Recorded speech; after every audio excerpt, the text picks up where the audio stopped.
Presidente, não posso me calar diante da fala do deputado que me antecedeu, porque falou, mas não trouxe dados, né?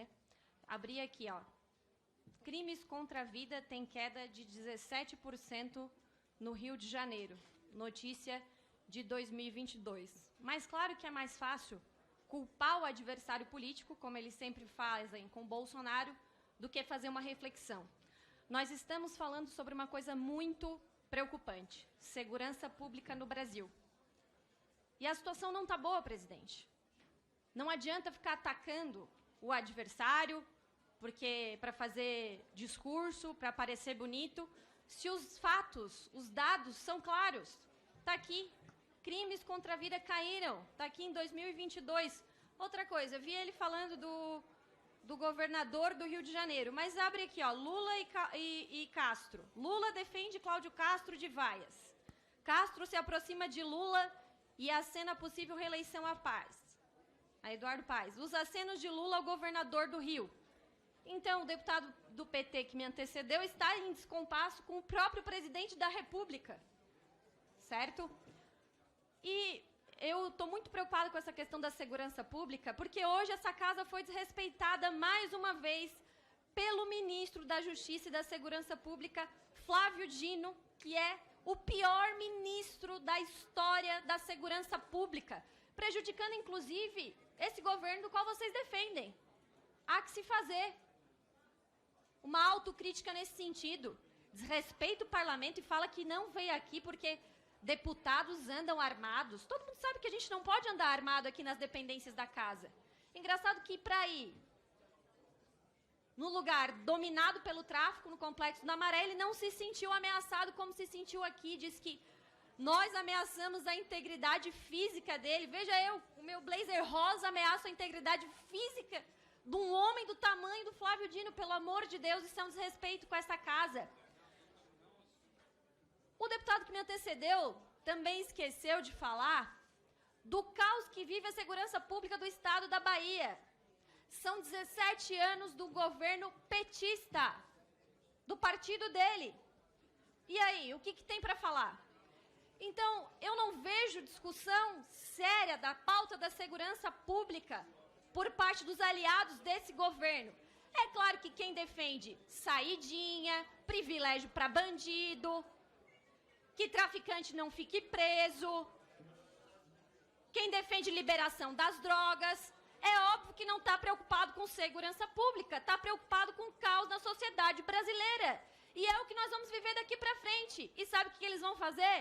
Culpar o armamentismo, culpar quem defende armas, quem defende a legítima defesa de, por exemplo, uma mulher que corre o risco todos os dias de ser estuprada. Então, discursos e mais discursos, e não fazem uma autocrítica do modelo que defendem. Porque agora, daqui para frente, é só para trás. Principalmente nessa questão de segurança pública. A queda de apreensão de drogas já mostra, né, para que veio esse governo, esse ministro da Justiça. Aliás, o Flávio Dino, ele só fala contra os seus adversários, de perseguir. Fala que os caçadores, colecionadores, atiradores, que são o caos, que geram o caos na sociedade, não apresenta provas sobre isso. São só falas ideológicas. E na segurança pública nós não podemos admitir experimento social. Experimentos socialistas na segurança pública não deram certo em nenhum lugar do mundo. Aliás, em nenhum, né?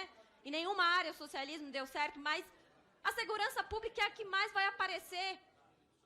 O brasileiro já está sentindo na pele o que é ter um ministro da Justiça, o mais incompetente da história, e não sou eu que estou falando isso, colegas aqui que não concordam comigo.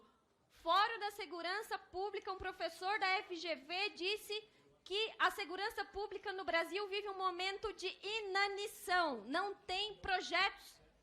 Vocês que defendem esse governo deveriam também pedir a queda do ministro Flávio Dino. Para que esse governo não passe vergonha.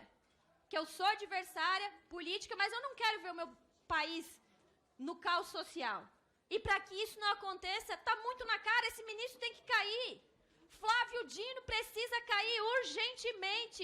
Ele não sabe lidar com segurança pública nesse país. Ele entrou lá para falar sobre contra o armamentismo. Ora, presidente, contra fatos, não há argumentos. Santa Catarina é um dos estados com mais civis armados, com mais clubes de tiro. E sabe, nós temos a melhor segurança pública do Brasil. Pega a Bahia, não tem tanto civil armado, não tem tanto clube de tiro, tá num caos social. Então não adianta. Ninguém mais acredita nessa discussão em que pese vocês continuem falando contra a legítima defesa de pessoas que querem só se defender, só não ficar de joelhos para bandido quando a bandidagem entra na casa, invade propriedade. É o verdadeiro, vocês defendem o verdadeiro acadelamento da sociedade para que a gente fique de joelhos para bandidos. Nós não podemos permitir isso. Vamos tirar questão ideológica do lado e vamos nos preocupar de fato com a segurança pública do país. Nos últimos 4 anos, a queda dos crimes violentos foi de 40%. Quando vocês dizem que liberaram armas para todo mundo, como se o Bolsonaro tivesse dado arma para todo mundo, sempre foi difícil ter arma nesse país. Ser livre nesse país sempre foi difícil. Praticar esporte do tiro, vocês, inclusive, quem defende, quem é contra isso, está, inclusive, matando um esporte que foi a primeira medalha olímpica do Brasil.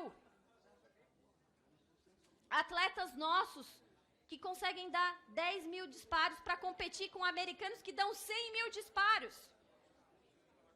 Então, é muito bonito vir aqui fazer discurso contra seus adversários políticos e ignorar a questão da Bahia. Por que não faz um comparativo com a Bahia, então, deputado? De 17 anos de governo petista. E quem parece que está se aliando ao governador lá do seu estado é justamente o seu presidente Lula, que o defendeu de vaias, que está pedindo uma aproximação. Então, quem sabe o senhor tem que criticar o seu presidente Lula, que está tentando uma aproximação.